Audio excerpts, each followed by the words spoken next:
conquête de la souveraineté passe avant tout par l'exploitation des ressources nationales au profit de nos populations.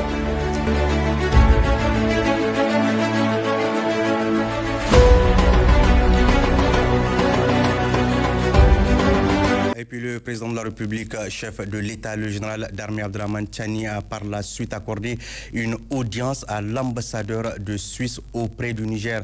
Les échanges ont porté sur la coopération bilatérale entre le Niger et la Suisse. Nous retrouvons Hamzat Mahamadou et Yajarabiou pour le résumé. La question des relations entre le Niger et la Suisse était au centre des échanges au cours de l'audience accordée par le président de la République, le général d'armée Abdrahmane Tiani, au diplomate suisse Patrick Egloff. Ce dernier a rappelé l'excellence des relations de coopération qui existent depuis plusieurs années entre les deux pays. Cette coopération se poursuivra dans plusieurs domaines, a dit l'ambassadeur Patrick Egloff. Les relations entre la Suisse et la République du Niger sont de longue date et sont très bonnes. La Suisse était le premier pays à reconnaître la République du Niger indépendante en 1960. Depuis presque 50 ans, on est présent au Niger. On a repassé un peu l'historique de nos relations bilatérales et on a aussi parlé du futur, surtout dans le domaine de la coopération où le Niger est un pays prioritaire pour la coopération suisse, où les priorités de la coopération définie ensemble avec les ministères responsables s'inscrivent dans les priorités du président de la République du Niger.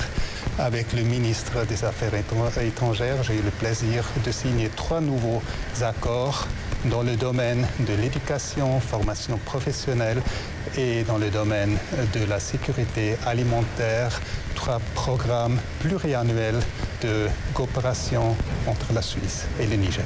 Cette audience s'est déroulée en présence de Bakaria Ousangaré, ministre des Affaires étrangères, de la coopération et des Nigériens à l'extérieur, et du Dr Soumana Boubacar, ministre directeur du cabinet du président de la République, porte-parole du gouvernement. Justement, le Niger et la Suisse renforcent encore davantage leur coopération bilatérale. Ce matin, au cabinet du ministre en charge des Affaires étrangères, 5 nouveaux accords ont été signés entre les deux pays portant sur l'éducation, l'irrigation et l'entrepreneuriat agricole. Le diplomate suisse Patrick Egloff et le ministre en charge des Affaires étrangères Bakaria Ousangaré ont exprimé leur attachement à un partenariat solide et durable au service du développement. Le point avec Issa Ousmane Mahamat et Asko Jibrilla.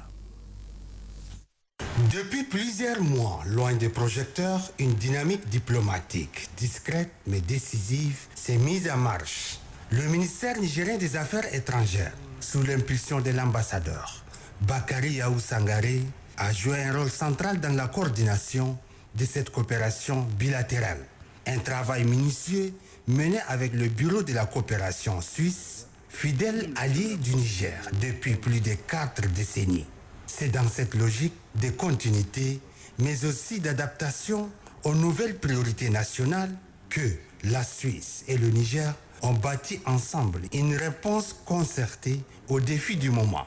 En ce 16 septembre 2025, cette volonté partagée s'est concrétisée par la signature des accords stratégiques. Les 3 accords que nous signons ce matin dans le domaine de l'éducation, de la petite irrigation et de la promotion de l'entrepreneuriat agricole portent sur un montant total de 20 millions francs suisses. C'est à peu près 14 milliards du FCFA qui seront exécutés jusqu'en juin 2029.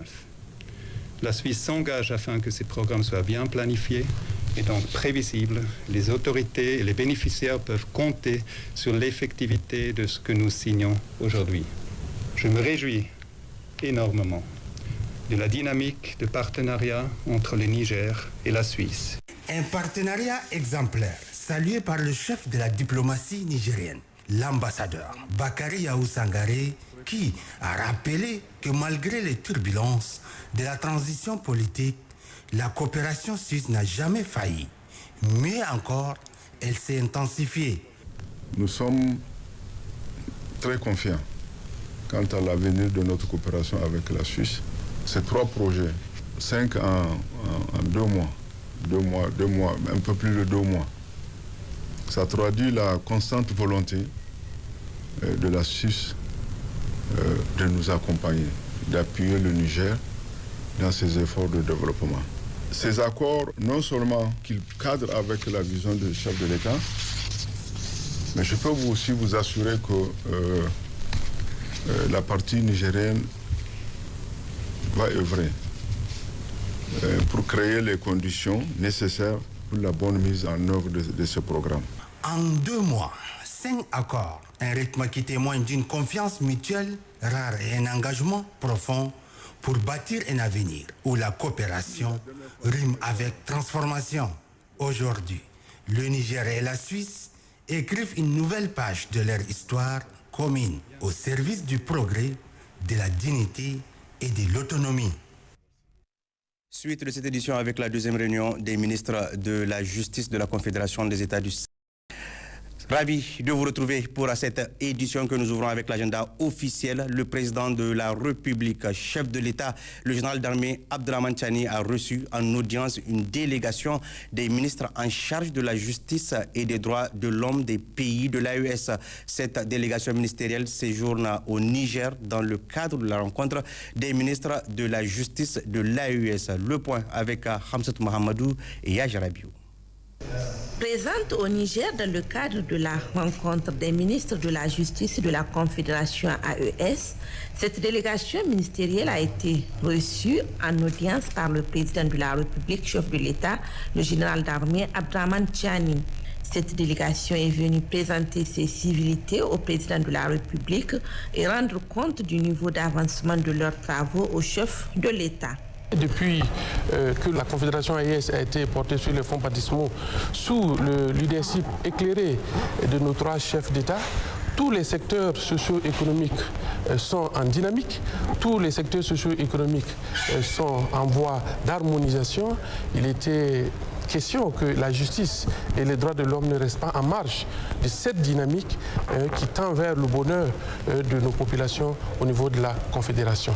Donc c'est dans cette logique qu'effectivement nous nous sommes réunis à Bamako le 29 et le 30 mai et des recommandations ont été adoptées. Et il était de bon ton que nous nous retrouvons ici à Niamey pour faire le point et le niveau d'avancement de mise en œuvre de l'ensemble de ces recommandations. Donc nous sommes venus ce matin rendre compte à son Excellence du niveau d'avancement de ces recommandations ainsi que les projets que nous avions en commun en matière de justice, en matière de droits de l'homme. Nous ressortons très satisfaits. Nous avons reçu les sages conseils de son Excellence, Monsieur le Président de la République. Nous avons reçu également les instructions pour, bien entendu, pour entamer le chemin qui nous attend, bien entendu, qui est le bonheur de nos populations. Cette délégation a été conduite par le ministre de la Justice et des Droits de l'Homme, garde des Sceaux, chargé des relations avec les institutions, Aliou Daouda.